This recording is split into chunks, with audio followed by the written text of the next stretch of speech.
Question: what should we bring back from the 70s? Free love, quaaludes, record stores, Robert Crumb artworks, sundresses with no underwear for girls, Black Sabbath, collect calls, Z-Flex skateboards, bootleg records, ticket scalpers and drug dealers giving great deals at concerts. The Red Army faction hijacking planes with sexy girls and guns. China white heroin. Fresh-made lemonade. Sex on the beach without the police ruining everything. Marshall tube amps. Kawaii. Ferris-style hair. Free parking everywhere, but especially West Hollywood and the Sunset Strip. Mimeograph poetry magazines. Bank accounts unmonitored by the government thugs and pigs. Communes. Shellfish so abundant everyone can afford it. Crab, abalone, lobster, quadraphonic stereos, water beds, lava lamps, livable welfare. Films by Warhol and Paul Morrissey. Festival seating. Ma Maison. Experimental high schools and middle schools. Handmade clothes and jewelry. The Coquettes. Glitter rock. New York school poetry. Whores on Sunset Boulevard and Beach Boulevard, and cheap motels to aid them. The Starwood. Tie sticks. M80s and M120s. Mini rocket kits. Traveler's checks. Huge rock festivals unregulated by Puritans that take over entire towns and freeways. Films like Fassbenders and Cyberbergs. Non-abstinence sex education. The Rolling Stones. Exchange students from Europe who really are students. Driver's licenses at 16, stereo stores, civics classes, lawyers who take cases for free, porn movie theaters, the Weather Underground, blues music, kegger parties with at least 120 to 200 people, and live bands, Kegel exercises for girls, Hollywood auditions, where people actually show up and fall in love, or meet drug connections, or discuss whether or not Orson Welles is the greatest, or whether Paramount should be blown up. Unrepentant Nazi war criminals who mock interviewers. Cocaine. Dr. David Rubin. Comedians who are funny. Avian water in glass bottles. Philosophy professors who actually know something other than canned rhetoric. Athletes who are beautifully nuts.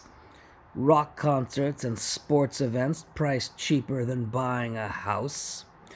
Communists who get laid and expect everyone else to. Film directors who disappear while making movies to indulge philosophers or drug habits or lovers. Bandanas.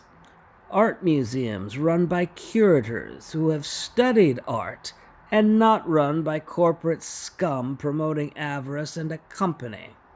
Feminists who are happily ignored because everyone thinks they are irrelevant and unrevolutionary. Mad Magazine and Penthouse. Poets who are alcoholics, womanizers, or dope fiends. Surfers who are rowdies and rejects, like Mickey Dora, not star jocks. Charlton Heston in dystopian movies about how horrible the future will be, and Clint Eastwood avenging the present. Charo, Zsa Zsa, Margaret Mead, fresh non-poisoned milk delivered to homes in glass bottles by a milkman. Sex-crazed women who support male artists. Rock stars who pay for communes or pay for radical political or literary presses or pay for movies to get made. Seika seize candy. Shopping malls where teenagers shoplift, fall in love, and get into glorious trouble. Politicians that know how to reason and actually have sexual intercourse and love affairs. Dance contests. Al Goldstein. Hitchhiking. Swingers. Skateboard parks where people use, buy, and sell drugs. Black lights and 3D posters in them. Cures for every known venereal disease. Led Zeppelin.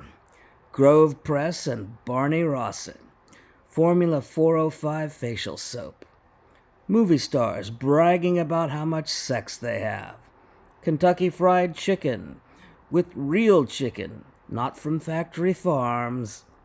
Hippies selling or giving away LSD on the streets of San Francisco, Laguna Beach, or the Sunset Strip.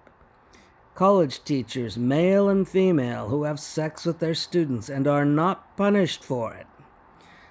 Art happenings, groupies, intellectuals on TV, artists on TV, soul music, whores or sluts who write memoirs, chocolate frozen bananas on a stick, seedless Colombian gold, Michel Foucault, Panasonic O radios, Lou Reed, David Bowie, Iggy Pop, concept albums, novelists who get in fistfights, radio announcers who know history, candid camera, fortune cookies, Roger Moore, music critics who take drugs with the bands that they are interviewing, break-ins to FBI offices, underground theater, and girls who have sex on prom night out of general principle no matter what, and who keep their black or white velvet gloves on while fucking, perhaps the sexiest thing ever done in the history of civilization.